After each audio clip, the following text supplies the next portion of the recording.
নমস্কার বন্ধুরা, info Bengal news চ্যানেলে আপনাদের প্রত্যেককে স্বাগতম জানাই। সম্প্রতি আরজিকর যে হসপিটালে যে মর্মান্তিক যে একটা ঘটনা ঘটেছে এবং নৃশংস যে হত্যা হয়েছে এবং সেই ডাক্তারের উপরে যে একটি নির্মম একটি অত্যাচার হয়েছে, তারই কিন্তু বিরোধিতা চলছে গোটা রাজ্য তথা গোটা দেশ জুড়ে। এখানে বিরোধী যে সমস্ত দলরা রয়েছে তারা বারবার দাবি তুলেছেন যে দফা এক দাবি এক, মমতার পদত্যাগ। এবং পশ্চিমবঙ্গের অন্যতম প্রধান যে বিরোধী দল বিজেপিরই যে প্রধান মুখ বলা যেতে পারে, শুভেন্দু অধিকারী, তিনি বলছেন যে অপরাধীদের শাস্তি দেওয়ার কথা তিনি ভাবছেন না। অর্থাৎ মুখ্যমন্ত্রীকে উদ্দেশ্য করে তিনি বলেছেন যে অপরাধীদের শাস্তি দেওয়ার কোনো সদিচ্ছাই নাকি সরকারের নেই, পুরোটাই লোক দেখানো।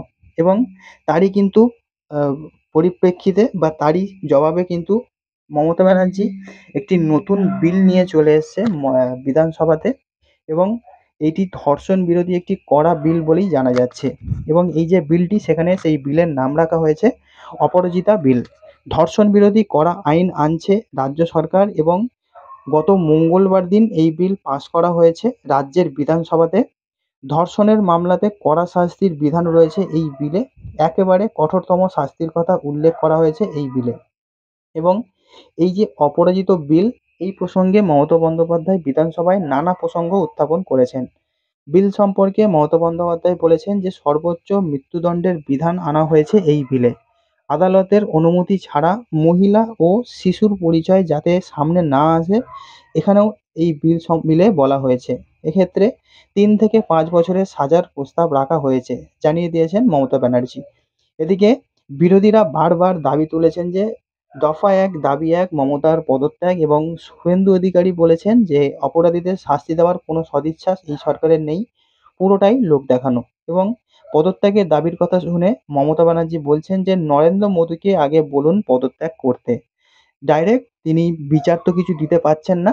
এই রাজ্যের যে একটা এত বড় খারাপ একটা ঘটনা ঘটেছে, সেখানে সবকিছু যে প্রমাণ লোপাট করা হয়েছে, তার পরিপ্রেক্ষিতে তিনি এখন শুধু দোষ ধরছেন সেই প্রধানমন্ত্রীর। জানি না প্রধানমন্ত্রী এখানে কি বাঁশটা দিয়েছে ওনার। তো তিনি বলছেন যে কেন্দ্রীয় সরকার বলছে কলকাতা সব থেকে নিরাপদ শহর, উত্তরপ্রদেশে 7 লাখ, গুজরাটে 5 লাখ নারী নির্যাতন হয়েছে। মুখ্যমন্ত্রী বলছেন যে একটা ঘটনা ঘটাও কিন্তু উচিত নয়।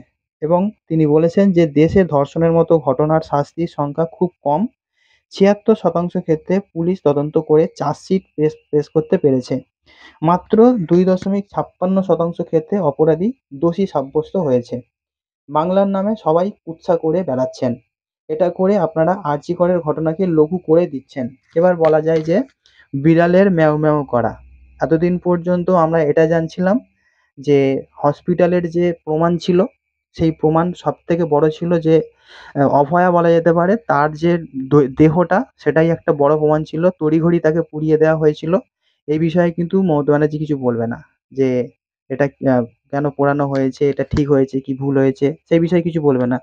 কিন্তু এখন দোষটা আবার তাদেরকে চাপিয়ে দেওয়া হচ্ছে, যারা এখন এই ঘটনার বিরোধিতা করছে তাদেরকে এটাই বলা হচ্ছে যে এই ঘটনাটাকে লঘু করে দেওয়া হচ্ছে নাকি। যাই হোক, এবং মমতা ব্যানার্জি আরো বলেছেন যে আপনারা যেভাবে আমায় অপমান করছেন, আমরা কখনো আপনাদের প্রধানমন্ত্রীকে এইভাবে অপমান করিনি। মানে আমাদের রাজ্যে একটা পরিস্থিতি খারাপ হয়ে গেছে, কোনো সঠিক বিচার পাওয়া যাচ্ছে না, সেখানে সবকিছু তথ্য প্রমাণ লোপাট হয়ে গেছে, তারপরেও এরকম একটা মূর্খ লোক প্রধান গদিতে বসে এইসব কথাগুলো বলে যাচ্ছে। তো যাই হোক, তিনি পাশাপাশি এই কথাটাও বলেছেন যে কখনো ভেবে দেখেছেন কি আমরা যদি ওইভাবে প্রধানমন্ত্রীকে বা স্বরাষ্ট্রমন্ত্রীকে অসম্মান করি তাহলে। এবং শুভেন্দু অধিকারী এদিন বিধানসভায় কাগজের কাটিং তুলেও দেখিয়ে দিয়েছেন। শুভেন্দুর এই প্রশ্নের জবাবে মমতা ব্যানার্জি বলছেন যে স্পিকার এগুলো ক্রস চেক করবেন, এগুলো সব ফেক নিউজ, ঠিক তথ্য হলে আমার কোনো আপত্তি নেই, যদি এগুলো ভুল হয়, উস্কানিমূলক হয়, তাহলে স্পিকার সেগুলোকে ডিলিট করে দেবেন। কামদুনি মামলা প্রসঙ্গে মমতা ব্যানার্জি এটা বলেছেন যে 7 জুন 2013 সালে ঘটনাটি ঘটেছিল।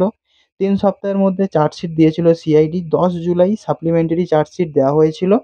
আদালত রায় দিয়েছিল 2016 সালের 10 জানুয়ারি। কোর্টটা তো আমাদের হাতে নেই, কোর্টটা আপনাদের হাতে রয়েছে। সেই সঙ্গে মমতা বলছেন যে আপনারা বললেন ট্রেনেও রেপ হয়েছে। ট্রেনটা কি রাজ্য সরকারের নাকি কেন্দ্র সরকারের? এরকম প্রশ্ন মমতা ব্যানার্জি তুলছে।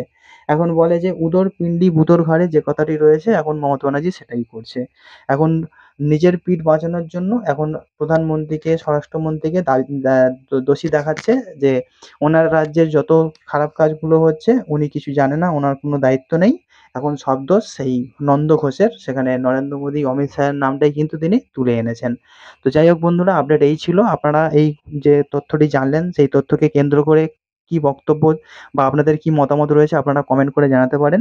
আসছি পরের ভিডিও নিয়ে। সবাই খুব ভালো থাকবেন। Good bye.